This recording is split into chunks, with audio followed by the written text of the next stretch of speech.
91. Les petites vieilles. À Victor Hugo. 1.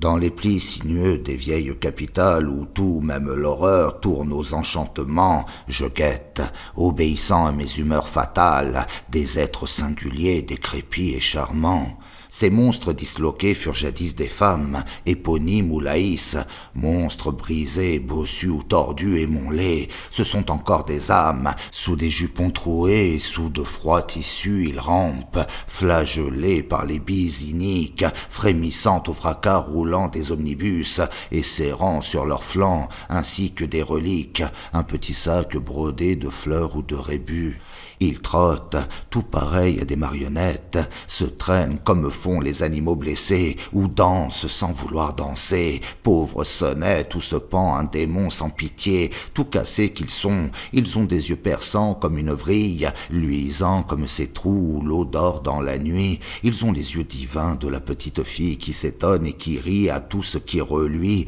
Avez-vous observé que maints cercueils de vieilles sont presque aussi petits que celui d'un enfant? La mort savante met dans ces bières pareilles un symbole d'un goût bizarre et captivant, et lorsque j'entrevois en fantôme débile traversant de Paris le fourmillant tableau, il me semble toujours que cet être fragile s'en va tout doucement vers un nouveau berceau, à moins que, méditant sur la géométrie, je ne cherche, à l'aspect de ses membres discords, combien de fois il faut que l'ouvrier varie la forme de la boîte où l'on met tous ses corps. Ses yeux sont des puits faits d'1 million de larmes, des creusets qu'un métal refroidi pailleta. Ses yeux mystérieux ont d'invincibles charmes pour celui que l'austère infortune à l'état. 2. De Frascati, défunt Vestale énamourée, prêtresse de Thalie, hélas, dont le souffleur, enterré, c'est le nom, célèbre évaporé que Tivoli jadis ombragea dans sa fleur, toute m'enivre, mais parmi ces êtres frêles, il en est qui, faisant de la douleur un miel,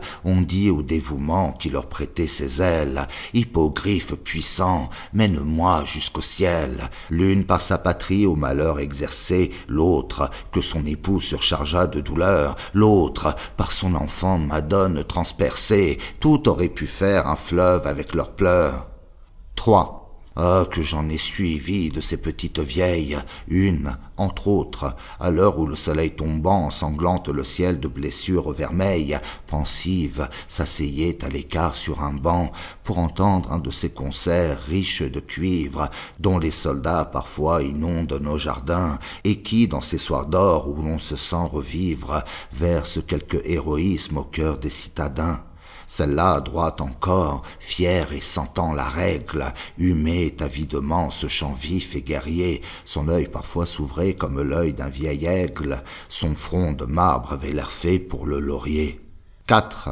Tel vous cheminez, stoïque et sans plainte, à travers le chaos des vivantes cités, mères au cœur saignant, courtisanes ou saintes, dont autrefois les noms par tous étaient cités, vous qui fûtes la grâce ou qui fûtes la gloire, nul ne vous reconnaît, un ivrogne incivil vous insulte en passant d'un amour dérisoire, sur vos talons gambade d'un enfant lâche et vil, honteuse d'exister, ombre ratatinée, peureuse, le dos bas, vous côtoyez les murs,